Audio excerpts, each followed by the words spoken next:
to offer. The benefits of a ketogenic diet have been well documented for those living with type 2 diabetes. Not only does the diet help manage blood sugar, but it promotes weight loss as well.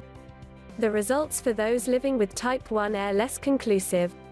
Many studies tend to address low-carb diets like Paleo and Atkins, which focus more on types of low-carb food to eat, unlike a keto diet, which pays close attention to macronutrients and staying in ketosis.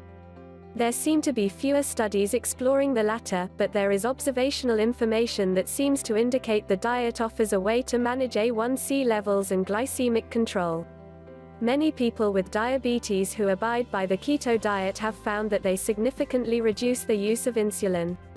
Meat and more meat. So what makes keto unlike other diets? Meat and more meat. There is no meat or fish that is off limits on keto, including the usually verboten bacon. Non-starchy vegetables like Brussels sprouts and cauliflower are encouraged, as are oils, butter and lard. Cheese and Greek yogurt can also be staples of a keto diet. However, this diet isn't for everyone. If traditional bread, pasta, rice, potatoes and/or fruit are what you live for, then you might just be miserable on keto.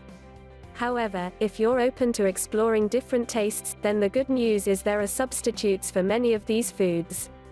Cauliflower pizza crust, rice, and even gnocchi, zoodles, noodles made from zucchini, almond flour bread and almond milk are all readily available from most stores now. A small amount of berries is acceptable, but for the most part say goodbye to apples, melons, plums and peaches. Booze and sugar are also out, but if you're living with diabetes, you likely already know how to manage these desires.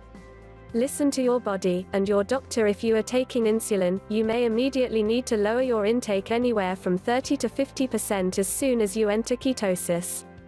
For those living with type 1, this can significantly help with controlling highs and hypos. As with any diet, precautions need to be taken. Pregnant women and those with kidney disease are not good candidates for this diet, and some people with diabetes may find that the diet increases their insulin resistance. Dairy can often spike blood sugar, so avoiding the dairy in a keto diet and taking a vitamin D supplement might be a better option for some people. It's important to pay attention to the way your body responds and realize that no diet is a one-size-fits-all model. The trick to reaping the benefits of the keto diet is to stay in ketosis, which means keeping your carbs at 5% or less of your calories. The 5% can fall anywhere between 20 to 50 grams a day. However, if an insulin shot is missed while in deep ketosis, there's a good chance you will find yourself quite sick, so it's probably best to avoid the risk and keep carbs on the upper end of this spectrum. This diet might be untenable as a long-term way of life for many people, but if you have iron willpower and the desire to try a restrictive diet that still allows you to indulge yourself with fatty meats and oils, a keto diet might very well be the way for you to help manage your diabetes while managing weight.